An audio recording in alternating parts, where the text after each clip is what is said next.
everybody, and welcome to Mike Nierychlo Online, sharing my love for people, wine, food, and all things made passionately. Alright, today's episode, we are carrying on, and you've heard me say this several times now, carrying on our Exploring Italy series. So, as you know, last week we did a red wine from Sardinia. This week, obviously, we're doing some white wine from Sardinia.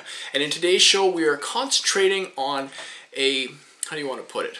Well, Vermentino, a white grape that you find all over the island of Sardinia and in a lot of pockets of Italy and other parts of the world as well. So, Vermentino in particular, we're talking about Sardinia today, and we've got a Sardinian white wine. But you'll also find it on the next island north of Sardinia, Corsica. You'll also find it on the mainland, kind of in the curve up there. Hopefully I have a map up here for you. But in Liguria, you'll find it in areas like Tuscany as well. Another thing, just from some research I did, Vermentino has got a gazillion different names in Italy as well. It's funny, some people, myself included, will say that Italy has thousands of different grape varieties, but I wonder if they just have several grape varieties with thousands of different names. Who knows? Anyway, we'll find that out as we continue to explore Italy. Also, you'll find it right bordering Italy in the south of France. You're seeing it a lot more in the Languedoc and also in Provence. Also, with this grape variety, because it's known as a hot climate variety, a late ripening grape variety, you'll see a fair amount of it now. It's becoming much more and more popular in Australia, which I find pretty cool. We may have to do a Vermentino Australia episode in the future.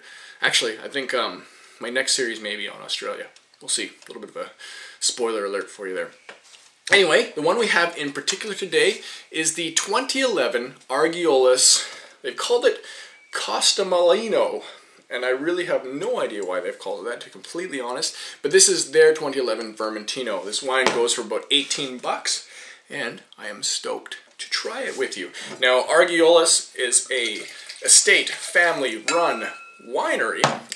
It's in its third generation now. It was started by Antonio Argiolis in the early 1900s. I think 1906 or something was when the first grapes were planted, or 1918, somewhere around there. His two sons took it over, carried the wine operation on, and now his grandchildren are continuing to run it, which I think is pretty cool. So they're probably using some of the original techniques that Antonio implemented originally. Let's see what's going on in this wine. Now, Argiolis as well is a large producer in Italy because they've been around for so long. I think they've got around 500 acres of grapes planted in Sardinia. Now, on the nose of this wine, okay, I can't say I've been to Italy. I would love to say I've been to Italy and spent tons of time there, but one day, hopefully that'll happen. But one of the first smells that comes through on this wine, I would really like to think that this is what walking down the seashore of Italy smells like. It's got this fresh kind of sea breeze coming through out of it, like a slight salted, foggy air.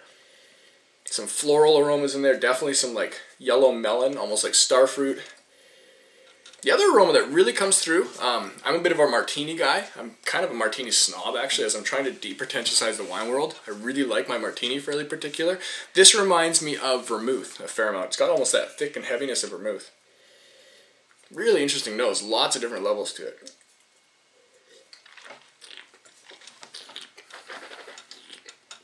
Alright, on the palate.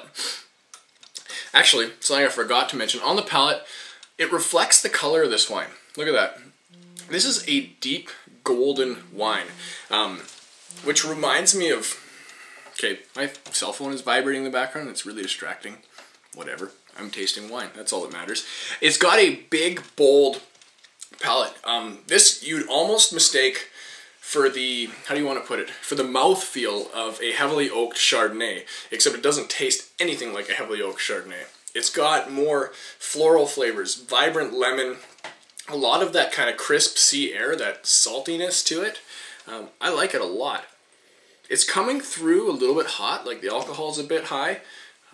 14% alcohol, but to be completely honest with you, normally if I saw 14% alcohol in a wine, I'd be like, that's kind of pushing it, or sorry, on a white wine, it's kind of pushing it a bit far.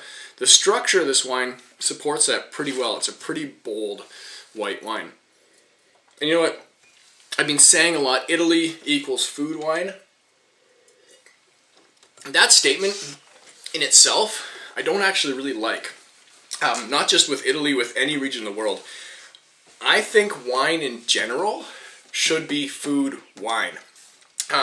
There's a lot of wines that are blended, ripened, and oaked to death that they're so big they don't work with food.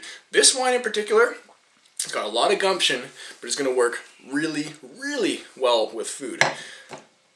In saying so, Mike, we've got Mike Ratchin behind the camera. Can you grab me the cheese we were tasting earlier? Sure. If you haven't met or seen an appearance of Mike Ratchin before, he's spending a lot more time behind the camera on the show now, but the wine adventures, that was awesome. Some good hand motion. Click above here, you'll see the other tab, the wine adventures of Mike and Mike. We're continuing to add more and more posts of our wine making adventures, which is a whole nother world in itself. Super stoked to tell you guys more about that. This is a wine I pulled out of my fridge, got a little block left from a little producer that I'm slowly falling very madly in love with, the Little Qualicum Cheeseworks, located here in Qualicum on Vancouver Island. This is their raclette. I particularly like this one because it's got a, how do you want to put it? For lack of a better term, it's got a good cheese funk to it. Yeah, good cheese funk. It's got that cheese stank. I love that. It's a big, bold, still somewhat creamy, kind of like a medium-bodied cheese.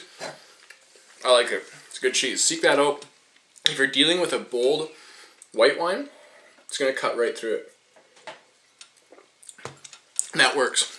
Wow, I taste the wine, made the cheese taste better, makes me want more cheese, which is going to make me want more wine, etc., etc. So thank you everybody so much for watching today. 18 bucks, good value wine. I really like that. This is going to hold up to any of your big Italian, even your your meaty red sauce dishes and your white sauce dishes. Big, bold white wine. I think you'll enjoy it. Wine! Depretentious-sized, and we'll see you on the next episode.